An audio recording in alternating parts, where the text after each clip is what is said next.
5 kekayaan sumber daya alam Indonesia. Indonesia terkenal sebagai negara yang penuh dengan sumber daya alamnya. Berbagai sumber daya alam bisa dimanfaatkan. Apa saja ya? Kita cari tahu yuk. Hutan. Hutan di wilayah Indonesia ini adalah hutan terluas ketiga di dunia loh. Luas hutan di Indonesia kalau digabung ada sekitar 99 juta hektar dan membentang dari Indonesia bagian barat sampai ke bagian timur. Tapi sayangnya luas hutan di Indonesia semakin lama semakin menurun. Hal ini terjadi karena hutan yang terus mengalami kerusakan. Bahkan berdasarkan data, sekitar lebih dari 600.000 hektar lahan hutan akan hilang setiap tahunnya. Padahal potensi hutan Indonesia ini sangat besar untuk bisa membuat Indonesia lebih maju lagi. Karena ada berbagai manfaat dari hutan ini, seperti kayu yang digunakan dan juga hewan dan tumbuhan yang berasal dari hutan ini sangat penting untuk menjaga keseimbangan lingkungan hidup. Lautan. Sejak dulu, Indonesia sudah dikenal sebagai negara maritim karena wilayah Indonesia ini sebagian besarnya terdiri dari lautan. Selain luas, lautan di wilayah Indonesia juga memiliki berbagai jenis ikan. Potensi ikan di lautan Indonesia ini sudah mencapai 6 juta ton setiap tahunnya. Dan potensi ini membuat Indonesia berada di urutan keempat pada tahun 2009. Minyak bumi. Minyak bumi merupakan cairan kental berwarna coklat gelap atau kehijauan yang sangat mudah terbakar. Ini berada di lapisan teratas dari beberapa area di kerak bumi. Minyak bumi ini masih cukup sering digunakan sebagai bahan bakar pembangkit listrik di Indonesia. Potensi minyak bumi di Indonesia ini terus mengalami penurunan setiap tahunnya. Jadi Indonesia melakukan impor minyak bumi untuk memenuhi kebutuhan di dalam negeri. Gas alam. Cadangan gas bumi di Indonesia ini kabarnya masih cukup banyak. Diperkirakan ada sekitar 2,8 triliun meter kubik. Namun jumlah itu masih sekitar 1,5% dari cadangan gas alam yang ada di dunia. Walaupun begitu, angka ini membuat Indonesia menjadi salah satu negara yang mengekspor gas alam terbesar di dunia. Negara yang dijadikan tujuan ekspor gas alam ini adalah Jepang, Korea, Taiwan, Tiongkok, dan Amerika Serikat. Batu bara.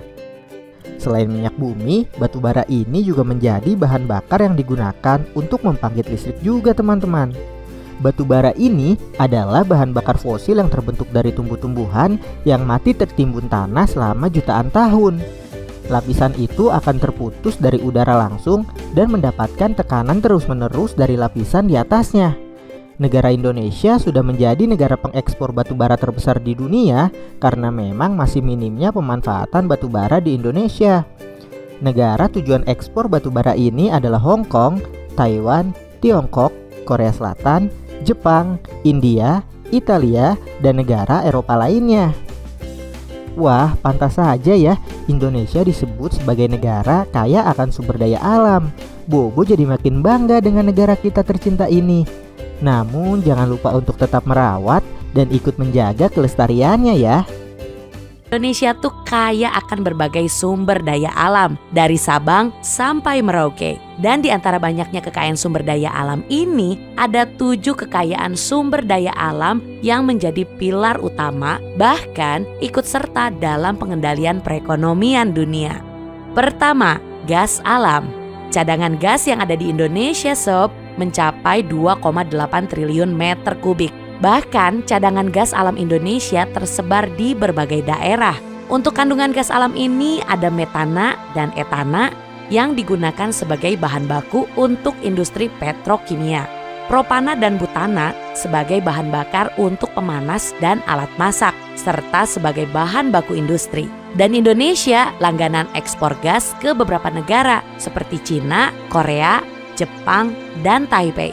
Kementerian SDM pun berharap ya sob, dengan adanya ekspor ini bisa meningkatkan daya saing industri nasional, ketahanan energi nasional, sekaligus kemandirian nasional dan sektor terkait.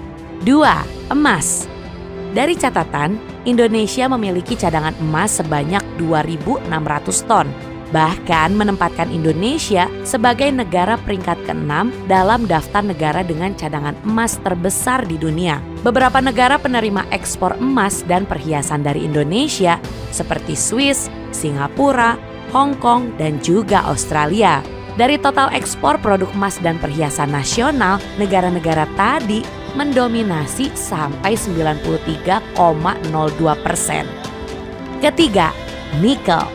Triwinarno, Direktur Pembinaan Program Mineral dan Batu Bara Kementerian ESDM Inc. lagi November 2003 lalu bilang kalau cadangan nikel di Indonesia berada di angka 5 miliar ton. Dari data BPS saja, sepanjang Januari sampai Mei 2023, Tiongkok menjadi negara penerima ekspor terbanyak dengan total 394 juta kilo nikel, disusul Jepang 39,05 juta kilo nikel, dan Norwegia 24,24 juta kilo nikel. Keempat, batu bara. Dari data Badan Geologi Sumber Daya Batu Bara, Indonesia masih ada 99,19 miliar ton dan cadangan lain sebesar 35,02 miliar ton. Negara yang menerima ekspor batu bara dari Indonesia dari data di 2022 ada Cina 127,7 juta ton, India 97,5 juta ton, dan Filipina 27,4 juta ton. Kelima, timah. Kata Haryanto, Kepala Pusat Sumber Daya Mineral Batu Bara dan Panas Bumi Badan Geologi Kementerian SDM, kalau Indonesia punya sumber daya timah sebanyak 2,5 juta ton dan cadangannya mencapai 2,24 juta ton. 6 negara tujuan ekspor terbesar timah Indonesia sob, ada Korea Selatan, Singapura, India, Taiwan, Belanda, dan Jepang. Keenam, bauksit. Dari United States Geological Survey di 2022, di mana Indonesia memegang peringkat ke-6 global, cadangan bauksit dengan kolom 1 miliar. Dan ekspor bauksit Indonesia ada ke Tiongkok, Malaysia, India, dan Uni Emirat Arab. Terakhir, tembaga. Indonesia juga sob adalah negara dengan total cadangan tembaga terbesar ke-10 di dunia. Dari data USGS, cadangan tembaga Indonesia cukup besar, yaitu 3% dari total cadangan tembaga dunia atau sebesar 24.000 ton. Negara yang menerima ekspor tembaga dari Indonesia ada Tiongkok, Korea Selatan, Taiwan, dan India. Tentunya keuntungan Indonesia dari mengekspor sejumlah kekayaan alam ini bisa jadi sumber pendapatan negara, pengembangan, infrastruktur, dan peningkatan investasi. Sedangkan negara yang menerima ekspor, keuntungan yang didapat adalah pasokan bahan baku terpenuhi, mempererat kerjasama ekonomi, dan meningkatkan produksi dan ekspor. Hai semua, energi listrik yang dihasilkan saat ini berasal dari berbagai macam sumber energi yang berbeda, salah satunya adalah berasal dari batu bara. Batu bara merupakan sumber energi yang jumlahnya melimpah dan harganya lebih murah dibanding sumber energi lain, karena itu batu bara banyak digunakan oleh banyak negara di dunia dalam menghasilkan energi listrik. Dan berikut ini adalah proses singkat pengolahan batu bara menjadi energi listrik.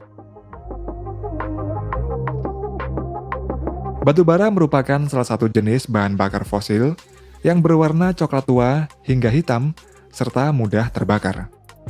Batu bara sendiri saat ini sedang jadi rebutan di mana negara-negara di Eropa mulai menggunakan kembali batu bara sebagai pembangkit listrik. Berdasarkan kandungan karbon dan jumlah energi panasnya, batu bara dibagi menjadi 4 jenis. Mulai dari grade yang tertinggi adalah antrasit, kemudian bituminous, subbituminous, dan yang terakhir adalah lignit atau batu bara coklat. Salah satu negara yang memiliki cadangan batu bara lignit yang terbesar adalah Amerika Serikat, tepatnya di negara bagian North Dakota. North Dakota memiliki cadangan lignit sebanyak 25 miliar ton dan diperkirakan akan habis dalam jangka waktu 800 tahun jika setiap tahunnya memproduksi sebanyak 32 juta ton. Kemudian sebanyak 74% listrik yang digunakan di North Dakota berasal dari batu bara lignit. Untuk mengekstraksi batu bara, dapat menggunakan penambangan terbuka dan underground mining atau penambangan bawah tanah. Namun karena batu bara lignit banyak ditemukan pada lapisan permukaan tanah, oleh karena itulah tambang di North Dakota menggunakan metode penambangan terbuka.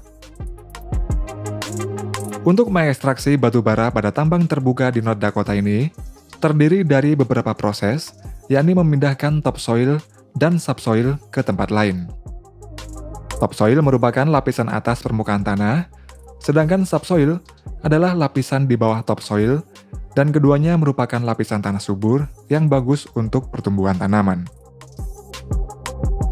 Setelah topsoil dan subsoil dipindahkan, selanjutnya adalah memindahkan overburden, yakni lapisan tanah yang sebagian besar berupa tanah liat yang digali menggunakan ekskavator maupun menggunakan dragline. Setelah itu, batu bara lignit kemudian dihancurkan menjadi ukuran kecil menggunakan ripper, yakni alat berat yang memiliki alat pembajak dengan gigi-gigi yang terbuat dari baja yang keras. Kemudian lignit yang sudah dihancurkan dengan ripper tersebut diangkut oleh dump truck menggunakan loader menuju ke pembangkit listrik. Lignit tersebut kemudian dibawa melalui conveyor belt menuju pulverizer untuk dihancurkan hingga menjadi fine powder atau bubuk halus. Setelah menjadi fine powder, kemudian dibawa menuju ke boiler. Fine powder ini kemudian dicampur dengan udara, lalu dibakar agar menghasilkan suhu dengan temperatur lebih dari 2000 derajat Celcius. Selanjutnya air akan dialirkan menuju pipa pada boiler. Air yang mengalir pada pipa di boiler tersebut kemudian akan menjadi uap air bertekanan tinggi dengan suhu 540 derajat Celcius. Uap air tersebut dialirkan menuju turbin dan mendorong bilah pada turbin yang membuat turbin shaft akan berputar. Pada ujung turbin shaft tersebut, terdapat generator yang terdiri dari magnet dan serangkaian koil. Ketika magnet berputar di dalam koil, elektron pada koil akan mulai mengalir, dan aliran elektron ini adalah energi listrik. Energi listrik tersebut kemudian akan dialirkan menuju jaringan listrik. Uap air yang digunakan untuk mendorong turbin tersebut kemudian masuk ke dalam kondenser untuk diubah kembali menjadi bentuk air dengan cara didinginkan.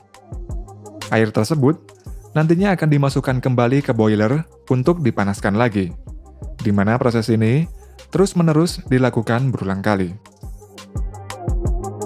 Ketika batu bara dibakar, maka batu bara tersebut akan bereaksi dengan udara dan menghasilkan flue gas atau gas buang.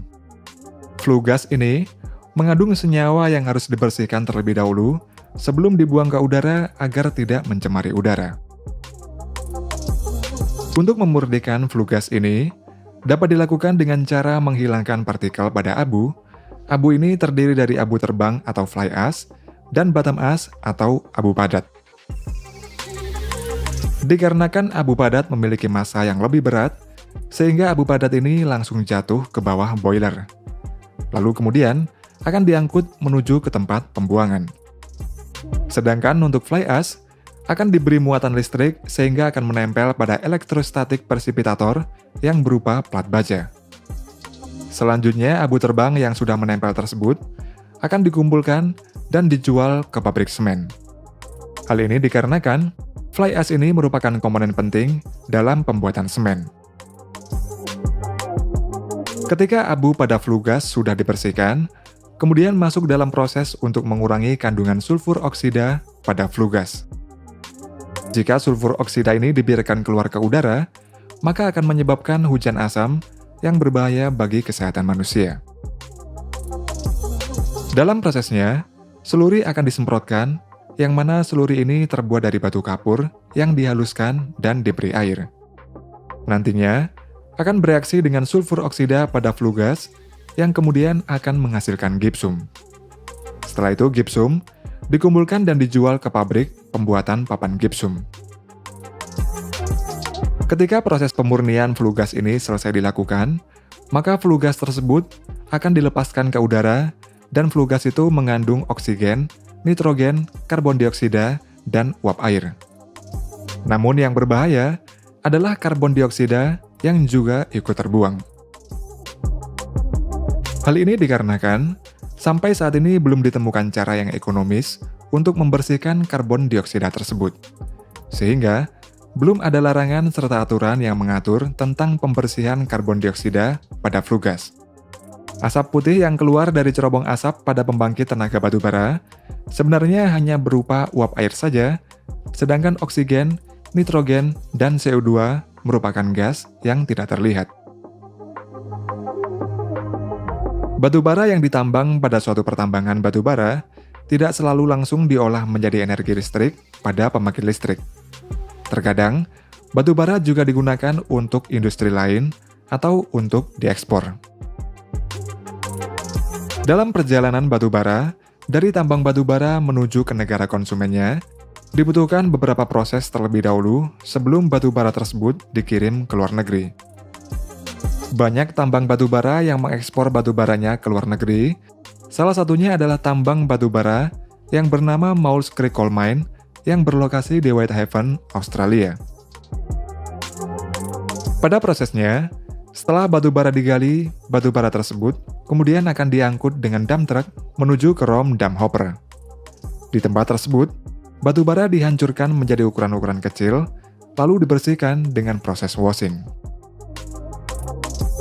Proses pencucian pada batubara ini berguna untuk membersihkan debu dan kotoran yang menempel pada batubara, serta untuk meningkatkan kualitas dari batubara tersebut. Batubara yang sudah dihancurkan dan dicuci tersebut kemudian ditimbun di dekat lokasi tambang, dan nantinya batubara tersebut diangkut dengan kereta api menuju ke pelabuhan di Newcastle, Australia. Pelabuhan Newcastle ini merupakan pelabuhan untuk tempat mengekspor batubara yang terbesar di dunia. Terdapat sekitar 1.800 kapal yang datang ke pelabuhan Newcastle ini setiap tahunnya untuk melakukan kegiatan ekspor batubara. Setelah batubara tiba di pelabuhan Newcastle, batubara kemudian dimasukkan ke kapal pengangkut, lalu dikirim menuju ke negara-negara konsumen yang berada di benua Asia. Potensi sumber daya alam Indonesia. Potensi sumber daya alam Indonesia dilihat dalam beragam bentuk: air, tanah, udara, batuan, hutan, bahan tambang, dan lain-lain merupakan bentuk-bentuk sumber daya alam. Mengingat banyaknya bentuk sumber daya alam, maka dalam pembahasan kita kali ini akan kita batasi pada pembahasan tentang sumber daya alam berupa hutan. Hutan Indonesia memiliki potensi yang sangat besar, yaitu mencapai 99,6 juta hektar atau 52,3% dari luas wilayah Indonesia. Luas hutan yang besar tersebut saat ini masih dapat dijumpai di Papua, Kalimantan, Sulawesi, dan Sumatera. Di Jawa, luas hutan telah mengalami banyak penurunan karena terjadi alih fungsi untuk pertanian dan pemukiman penduduk. Sementara itu, alih fungsi hutan menjadi pertanian dan perkebunan banyak dijumpai di Sumatera dan Kalimantan. Selain hutannya yang luas, hutan Indonesia juga menyimpan kekayaan flora dan fauna atau keanekaragaman hayati yang sangat besar. Bahkan, banyak di antaranya merupakan spesies endemik atau hanya ditemukan di Indonesia, tidak ditemukan di tempat lainnya. Luas wilayah Indonesia hanya 1,3% dari luas dunia. Walaupun demikian, keanekaragaman hayati di Indonesia sangat tinggi, meliputi 25% dari total jenis ikan di dunia, 17% dari total jenis burung, 16% dari total reptilia, 12% dari total mamalia, dan 10% dari total tumbuhan berbunga di dunia. Hasil hutan sebenarnya tidak hanya sekedar kayu. Dari hutan tropis yang dimiliki Indonesia, juga dihasilkan buah-buahan dan obat-obatan. Namun demikian, hasil hutan yang banyak dikenal penduduk adalah sebagai sumber kayu. Setidaknya terdapat 4.000 jenis kayu, yang 267 di antaranya merupakan kayu yang memiliki nilai ekonomi yang tinggi. Secara umum, jenis-jenis kayu dan sebarannya adalah sebagai berikut. 1. Kayu kruing, meranti, agatis, itu dihasilkan terutama di Papua, Sulawesi, dan Kalimantan. Kemudian kayu jati, banyak dihasilkan di Jawa Tengah. Lalu rotan, itu banyak dihasilkan di Kalimantan, Sumatera Utara, dan Sumatera Barat. Kemudian kayu cendana itu banyak dihasilkan di Nusa Tenggara Timur, dan kayu rasa mala dan akasia itu banyak dihasilkan di Jawa Barat. Sebagian besar wilayah Indonesia adalah hutan hujan tropis, sebab hutan ini membentang di daerah tropis hingga subtropis dengan garis lintang 10 derajat lintang utara sampai 10 derajat lintang selatan. Rata-rata suhunya berkisar 23 derajat sampai 31 derajat Celcius. Selain di Indonesia, hutan hujan tropis yang juga dikenal dengan hutan basah banyak berada di daerah aliran sungai Amazon, Orinoco, Amerika Tengah, Asia Tenggara, Papua New Guinea, dan Kongo, Afrika. Hutan ini punya sumbangan sangat penting bagi ekosistem global. Dikutip dari buku geografi terbitan Quadra, hutan hujan tropis adalah bioma yang memiliki keanekaragaman jenis tumbuhan dan hewan yang paling tinggi. Curah hujan sepanjang tahun cukup. Selain itu, sinar matahari juga selalu ada di daerah ini, sehingga membuat pohon tumbuh tinggi dan lebat. Ketinggian pohon di hutan hujan tropis bisa mencapai 50 meter. Adapun ciri-ciri dari hutan hujan tropis ada 4 ciri utama, yaitu curah hujan yang tinggi sepanjang tahun, yaitu antara 200 sampai 225 cm per tahun. Kemudian matahari bersinar sepanjang tahun. Lalu dari bulan ke 1 sampai bulan yang lainnya itu perubahan suhunya relatif kecil. Bioma hutan hujan tropis dibagi menjadi 4 lapisan utama, yaitu yang pertama tajuk puncak, kedua tudung, ketiga tajuk menengah, dan yang keempat dasar hutan. Daerah di bawah kanopi atau tudung payung gelap sepanjang hari sehingga tidak ada perubahan suhu antara siang dan malam hari. Secara umum, manfaat hutan hujan tropis itu memiliki manfaat bagi kehidupan manusia, yakni memproduksi oksigen. Selain itu, hutan juga menjadi tempat penyimpanan dan pengatur air, mencegah erosi dan menyuburkan tanah, serta menghasilkan bahan mentah untuk industri dan bangunan. Sebagai warga negara yang baik, maka tentunya kita harus menjaga dan melestarikan alam kita. Kita harus menyelamatkan hutan kita, hutan Indonesia.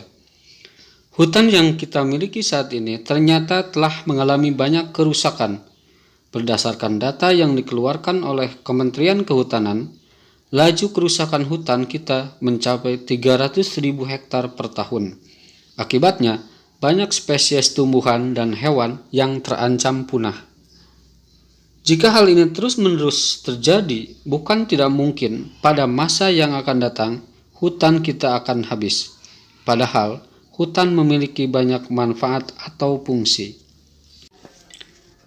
Di antara fungsi dan manfaat hutan, yang pertama adalah menyimpan air hujan dan kemudian mengalirkannya ke sungai-sungai dan danau, sehingga pada musim kemarau tidak mengalami kekeringan. Kemudian yang kedua, tempat hidup bagi flora dan fauna yang menjadi sumber makanan dan obat-obatan pada masa ini maupun masa yang akan datang. Fungsi dan manfaat hutan yang ketiga adalah mencegah terjadinya erosi atau pengikisan, karena air hujan tidak langsung jatuh ke tanah dan mengikis tanah-tanah yang subur. Manfaat berikutnya adalah bahwa hutan itu menghasilkan oksigen dan menyerap karbon dioksida, sehingga suhu bumi terkendali. Setiap tumbuhan di hutan itu mengandung karbon. Jika hutan terbakar atau sengaja dibakar, maka karbon tersebut akan lepas ke udara. Ini berarti akan menambah karbon dioksida di udara. Karbon dioksida bersifat menyerap panas sehingga suhu udara akan meningkat dengan meningkatnya kadar karbon dioksida di udara. Dan manfaat yang berikutnya dari hutan adalah sumber kehidupan bagi masyarakat, khususnya masyarakat sekitar hutan dari produk yang dihasilkannya. Akhirnya, kita patut bersyukur kepada Tuhan Yang Maha Esa karena diberikan sumber daya hutan Indonesia yang sangat kaya akan berbagai jenis hasil hutan, khususnya kayu. Namun sayangnya, hutan telah banyak mengalami kerusakan akibat ulah manusia. Akibatnya, bencana alam, banjir, dan kekeringan semakin sering terjadi. Apa yang sebaiknya kita lakukan agar sumber daya hutan kita tetap lestari dan memberikan manfaat terus-menerus pada bangsa Indonesia? Oleh karena itu, maka setidaknya lakukanlah perbuatan-perbuatan kita yang etis terhadap hutan, yang menunjukkan rasa sayang dan cinta kepada kita kepada hutan dengan bentuk kecintaan kita pada Indonesia. Oleh karena itu, maka kita menghemat penggunaan kertas, melakukan daur ulang kertas, memelihara tanaman, dan ikut serta dalam kegiatan penghijauan adalah bentuk langsung kita menunjukkan bukti kita bahwa kita cinta akan bangsa Indonesia, cinta akan tanah air Indonesia, dan cinta akan sumber daya hutan kita.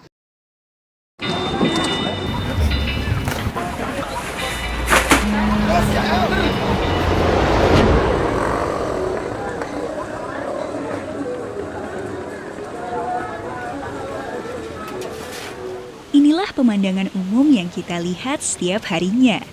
Pelabuhan-pelabuhan perikanan di penjuru Indonesia. Besar ataupun kecil skalanya, hasil laut selalu datang berlimpah.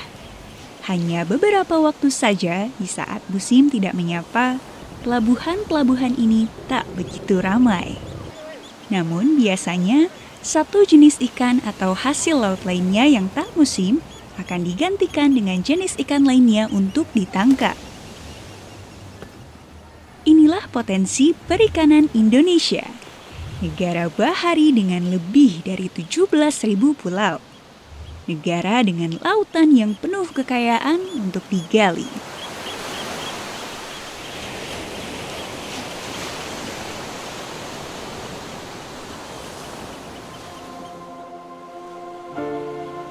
Negara kepulauan terbesar di dunia, dengan luas perairan sekitar 74% dari total wilayahnya. Dengan lanskap seperti ini, tak pelak Indonesia memiliki potensi kekayaan sumber daya laut yang luar biasa, khususnya di sektor perikanan.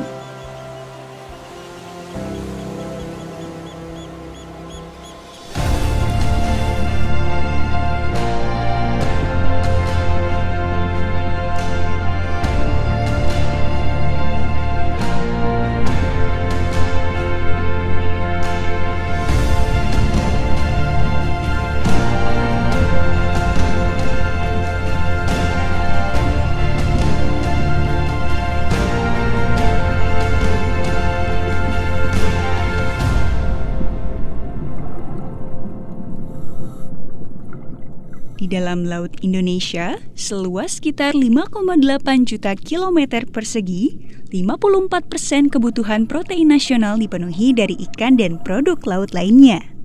Sekitar 10% produk perikanan dunia berasal dari Indonesia.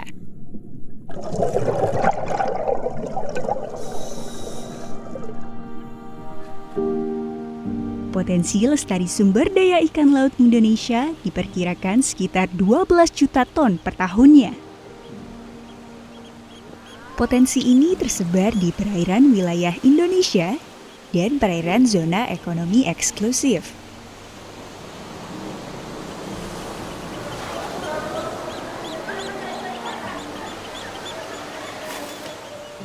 Tuna, cakalang, tongkol, kakap, dan kerapu adalah beberapa jenis ikan tangkap yang bernilai ekonomis tinggi.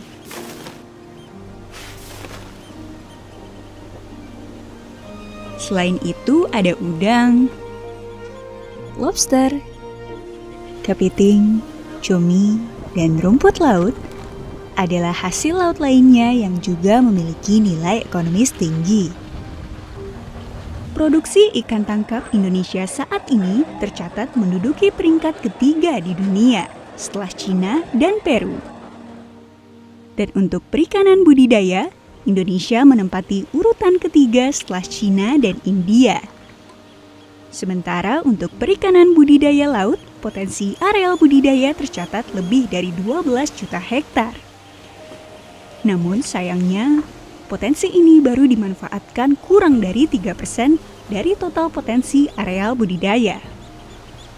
Dengan sumber daya yang sangat besar ini, tantangan pengelolaannya juga sangat besar dan kompleks. Masalah illegal fishing menjadi momok nomor 1 dalam perikanan Indonesia. Pencurian ikan, penangkapan dengan bahan yang merusak lingkungan, dan alat tangkap yang tidak sesuai aturan merupakan bentuk illegal fishing. Praktik penangkapan ikan dengan cara ilegal, tak dilaporkan dan tidak diatur, membuat puluhan juta ton sumber daya perikanan hilang. Berapa banyak kerugian kita akibat illegal fishing ini?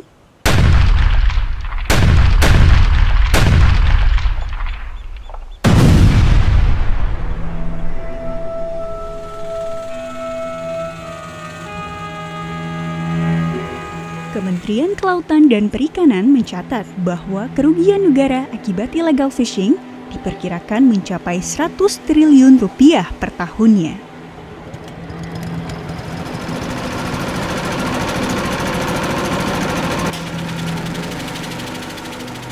Selain itu, praktek-praktek perikanan yang merusak seperti penggunaan bom, sianida, kompresor, masih marak dilakukan meskipun sudah dilarang oleh undang-undang.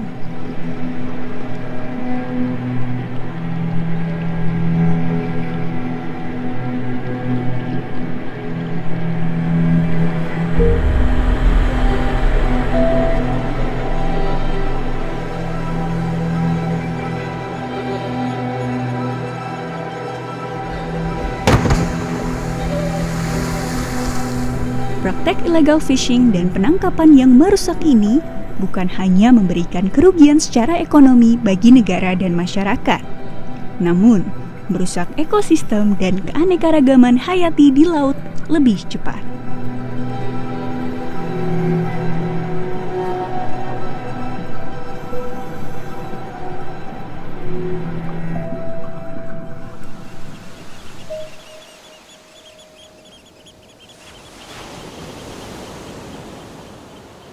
Tantangan lain adalah belum optimalnya produksi perikanan budidaya nasional. Pulau-pulau kecil sebagai kekuatan ekonomi belum terkelola.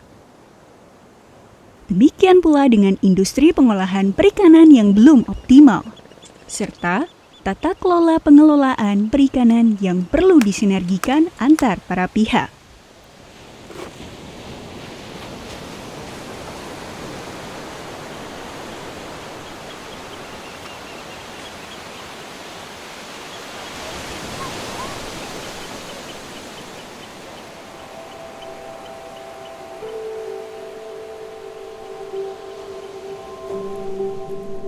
Schooling ikan seperti ini bisa jadi beberapa waktu yang akan datang tidak lagi kita temukan. Demikian pula dengan kesibukan yang terjadi di pelabuhan-pelabuhan perikanan di penjuru Nusantara. Perikanan berkelanjutan Untuk menjaga stok sumber daya yang ada, salah satu solusi yang bisa kita berikan untuk menjaganya. Manfaatkan hasil laut bukan hanya untuk kepentingan ekonomi. Memperhatikan kelestarian lingkungan hidup, sosial, dan ekonomi, inilah 3 prinsip dasar yang harus dilaksanakan untuk pembangunan perikanan yang berkelanjutan. Lampung Selatan mempunyai pulau yang indah yang recommended untuk dikunjungi. Salah satunya yaitu Pulau Mengkudu. Untuk mengunjungi pulau ini, sobat bisa menyeberang dari Pantai Belebuk, Kahai Beach, Kunyir, atau Pantai Minakara. Di pulau ini kita bisa berenang, snorkeling, bermain olahraga air, dan camping. Yang pasti recommended banget untuk sobat kunjungi. Nah, itu dia salah satu tempat wisata di Lampung Selatan. Selain itu, masih banyak pantai dan pulau yang lainnya ya sob, seperti Pantai Minang-Rua, Pantai Alau-Alau, Pantai Kedu, Pulau Sebesi, Cagar Alam Laut Krakatau, dan masih banyak lagi.